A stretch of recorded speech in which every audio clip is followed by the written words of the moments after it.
দুদিনের সফরে ইসরায়েলে গেছেন ভারতের প্রধানমন্ত্রী নরেন্দ্র মোদী।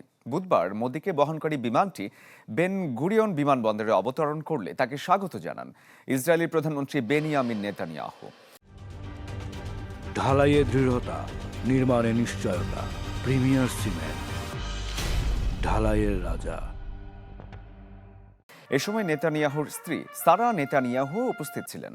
লাল গালিচা সংবর্ধনার পর মঞ্চে ওঠেন দুই প্রধানমন্ত্রী। আজ ইসরায়েলি পার্লামেন্ট নেসেটে ভাষণ দেবেন মোদী। গেল ৮ বছরে এটি মোদীর দ্বিতীয় ইসরায়েল সফর।